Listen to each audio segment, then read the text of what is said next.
আগে কি সুন্দর মাল কামাইতাম আমরা, আগে কি সুন্দর মাল কামাইতাম,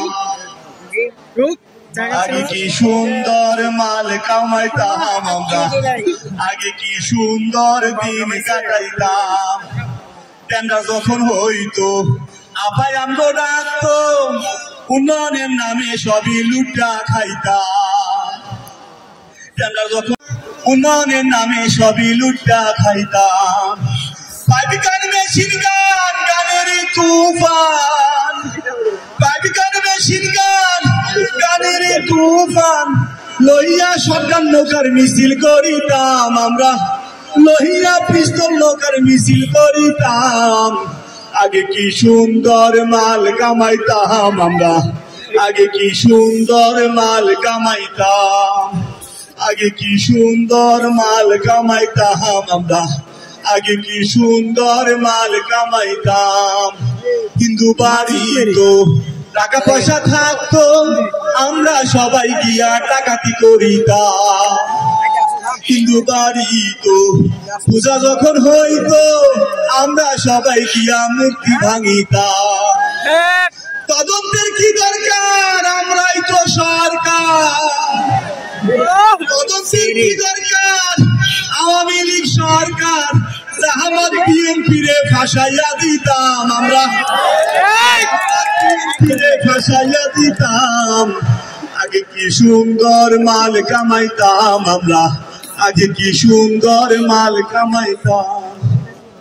করি যে ভাবো না ক্ষমতা কি পাবো না, ছিল বাসনা মন্ত্রী হইতাম।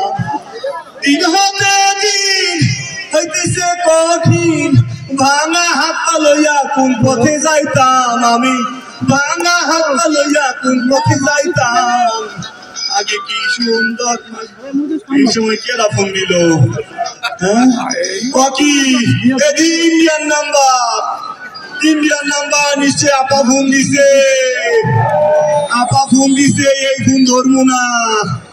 আজ পর্যন্ত যতজনের লগে ফোনে কথা কইছে অতটাই কট খাইছে। অনেকদিন হইয়া যায়, ফোন কোন বাসা নাই তো আমার ফোন দিছে। আমি জীবনে এই ফোন ধরবো না। এখন ফোন দেন কে? যখন আমগো সারা পালাইছিলেন তখন কি আমগো কথা মনে আসছিল না? আরে আল্লাহ, কত কষ্ট করছি, দলের লাগে মারামারি কাটাকাটি করছি। ঠিকই তো, পালানোর সময় হেলিকপ্টারটা দিয়ে একা একা পালাইছে। এটা কোন কাঞ্চিতে একটু জায়গা ছিল না। কি করবো, দুঃখের কথা, কষ্ট লাগে। আবার 5 তারিখে যাওয়ার পরে আমরা ভাবলাম আমগো এই দেশে থাকা নিরাপদ না, কারণ এই কয়েক বছর তো বহুত আকাম কুকাম করছি।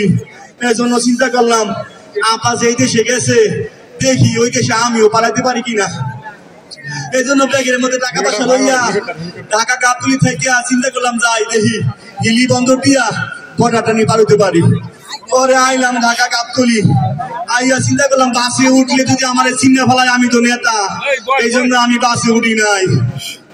চিন্তা করলাম যে কিভাবে যাওয়ান যায়। একটু পরে চাইয়ে দেখি একটা টেরা গাইয়ে, টেরা গলারে থামাইলাম। থামাই গেলাম, ভাই কোন দিকে যাইবা? আমি হেলি যাবো। আমি কেউ ভাই তোর পা ধরছি, আমার লইয়া যা।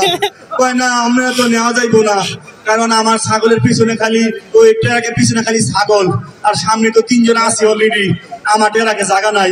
আমি বললাম, ভাই তোর পা ধরছি, তোরে 20,000 টাকা দিব, তারপরে তুই আমার লইয়া যা। টেরাকালা কয় 20,000 টাকা দিলে আপনারা নিতে পারি, তবে আপনি আমাগুলোকে সামনে বয়ে যেতে পারবেন না।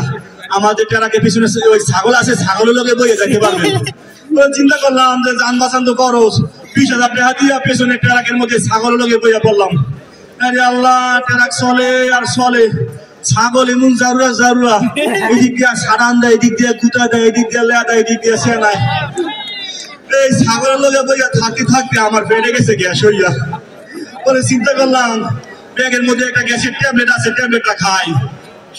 ট্যাবলেটটা হাতে লইয়া যেই মাত্র মুখে দিমু, এক ফাটাইয়া এমন ঠুসা দিয়েছে, ট্যাবলেট গেছে হারাইয়া। পরে গাড়ির মধ্যে হাত দিয়া ট্যাবলেট খুঁজেছি, পরে চাইয়া দিই সারা গাড়ি খালি ট্যাবলেট আর ট্যাবলেট। পরে একটা ট্যাবলেট উঠাইয়া মুখে দিলাম, আরে আল্লাহ, এদিকে ট্যাবলেট না, ছাগলের লেদা। পরে গেলাম, আপা আপনি পালাইয়া আমাদের মতো পাতি নিয়ে থাকো, কি বিপদে ফালাইছেন। পরে ট্রাক চলে আর চলে, রাত্রেবেলা নামাই দিছে আমার দিনাজপুর, কয় এখন যাবো না বন্দরে, আপনি এই জায়গায় নামেন। আমি তাহলে আমি যাবো কেমনে দিল্লিতে, কয় আপনি কালকে সকালে যাইয়েন। রাত 3টা বাজে নামাই দিছে এক সাইড রাস্তার মাথায়। আমি নাইমা চিন্তা করলাম এখন হোটেলে উঠলে যদি আমার চিন্তা ফেলা, আমি তো নেতা, এই জন্য আমি হোটেলে উঠি নাই। গেছি এক বাড়িতে, যাইয়া বললাম বাড়িতে কেউ আছেন? আর এক মহিলা এসে, আপনি কেডা? আমি বললাম মা, আমি এক দূর দেশের পথিক, আমার রাইতে থাকতে দেন। বাড়িতে কোনো পুরুষ লোক নাই, আপনি থাকতে দেওয়া যাইবে না। আমি বললাম মা, মেরে 20,000 টাকা দিন, তারপরে আমার রাইতে থাকতে দেন। ও মহিলা কয় 20,000 টাকা দিলে আপনারা রাইতে থাকতে দিতে পারি, তবে আমার এই ঘরে থাকার জায়গা নাই, আমার পাশে একটা গোয়াল ঘর আছে, গরুর লোকে থাকতে পারে। আমি কই আল্লাহ, সারা রাস্তা ছাগলের লোকে আইয়া এখন আবার গোয়াল করে গরুর লোকে করে কি করবো, জান তো বাঁচান লাগবো। 20,000 টাকা দিয়া যাইয়া গোয়াল করে গরুর লোকে হইয়া পড়লাম। যে মাত্র ঘুম ঘুম ভাব, একটু পরে চাইয়ে দিই, আরে আল্লাহ এমন বৃষ্টির বৃষ্টি। আমি গেলাম কি আকাশ দেখলাম বাইরে ফক ফকা, বৃষ্টি এলো করতে। পরে চাইয়ে দিয়ে এক বলদ আমার উপরে শোনাইতেছে, হর করে শোনাইতেছে। আমি গেলাম আপা, আমি ভালাইয়া আমগো নেতাগো কি করে ভালাইছেন, এরে আল্লাহ। এরপরে ঘুমানোর চেষ্টা করলাম, যে মাত্র ঘুম ঘুম একটা ভাব। এমন সময় ওই বাড়িতে ডাকাত আইছে। ডাকাত আইয়া মহিলার কয়, মহিলা কি আছে বাইর কর। মহিলা কয় ভাই আমার কাছে কিচ্ছু নাই, আমার জামাই গাঞ্জা খাইয়া পাশে গোয়াল করে হইয়া সরে ধরেন। এরে আইয়া ডাকাতে কি আছে বাইর কর। আমি কি ভাই আমারে মানিস না, আমি অনেক বড় একটা নেতা, ওই গাঞ্জা খাইলে সবারই নেতা মনে হয়। পরে আমি ওপরে যতই বুঝানোর চেষ্টা করলাম যে আমি আসলে এই বাড়ির কেউ না, আমার কথা কেউ বিশ্বাস করে না। পরে ওই বাড়ির যে মহিলা, হেও আমার লোকের রাজনীতি শুরু করছে। মন্ত্রীর বাপ আর কত মাই খাইবা, 5 লাখ টাকার 5 ভরি স্বর্ণই তো দিয়ে দাও, জানে যে বেশি না। আমি কইলাম মা, আমার লোকে আর রাজনীতি করিস না মা, আমি এমনি অনেক মাই খাইছি। পরে ডাকাত দল কয়, চিন্তা করছেন গাঞ্জা কি পরিমাণ খাইছি? মা কয়। পরে আমি ওপরে যত করে বুঝানোর চেষ্টা করলাম যে আমি আসলে এই বাড়ির কেউ না, আমার কথা কেউ বিশ্বাস করে না। পরে এমন নাইটটা দিছে, মায়ের সুরে আমি কিছু অজ্ঞান হইয়া, তারপরে আর কি ঘটছে কিছু করতে পারি না। পরে যে মাত্র জ্ঞান ফিরছে, চাই দিয়ে আমি একটা চৌরাস্তার মাথা, আশেপাশে বাড়ি ঘর কিচ্ছু নাই, আমার পরনে যে কাপড় চোপড় ছিল এগুলো নাই, আমি একেবারে খালি। আমি বললাম আপা, আপনি পালাইয়া আমাকে নেতাকে কি বিপদে ফালাইছেন। পরে সামনে আইলাম, সাইয়ে দেখি একটা মানবতার দেয়াল, এই কাপড়গুলো ঝুলতেছে। পরে কোনটা মহিলা কোনটা পুরুষের চিন্তা করি নাই, ওইটা কোন রকম ইজ্জতরা বাঁচাইছি। তুই চিন্তা করলাম অনেক মাইর খেয়েছি, যাই একটু ডাক্তারের কাছে যাই। গেলাম সদর হাসপাতালে, যাওয়ার পরে এক লোকে একটা ফাইল আর প্রেসক্রিপশন ধরাই দিয়ে, ভাই একটু ধরেন আমি একটু টয়লেট দিয়ে আসি। পরে আমি ধরলাম, একটু পরে এক কম্পাউন্ডার এসে গে আপনার ফাইল দেখি। ফাইল দেখিয়া কই আপনি এই জায়গায় কেন আমার সাথে আসেন। আমি বললাম ভাই আপনি যা ভাবতেছেন আমি তা না, ও কথা কম বলেন, আমার চেয়ে বেশি বোঝেন, আসেন। পরে আমার নিয়ে গেছে ডাক্তারের কাছে। ডাক্তার ফাইল দেখি আমার মাশাআল্লাহ আপনাদের মতো লোকেরা আছে বলে দুনিয়াটা এত সুন্দর। আমি গেলাম কি সারা জীবন আকাঙ্ক্ষণ করলাম, আমি এবার কি ভালো কিছু করলাম। আমার আপনি কিছু খাইছেন? আমি কি না, আমি গতকাল রাত থেকে কিছু খাই নাই। ও মাশাআল্লাহ ভালো, অপারেশনের আগে কিছু খাইতে হয় না। আমি কি আমি আইতে না আইতে আবার কিসের অপারেশন। পরে এক নার্স মহিলা আইয়া আমার আপনি এই জায়গায় হইয়া পড়েন। আমি কি আমার হইয়া পড়তে বেশি কথা কয় না, হইয়া পড়েন। আমি শুয়ে গেছি, আমার দিছে এক ইনজেকশন, আমি কিছু অজ্ঞান হইয়া। পরে আমি আর কই না, যেই মাত্র জ্ঞান ফিরছে, চাইয়া দেখি আমার 100 অন্ধকার, আর 100 খালি কুয়াশা কুয়াশা দেখি। পরে এক নার্স মহিলা আলহামদুলিল্লাহ জ্ঞান ফিরছে, অপারেশন সাকসেসফুল।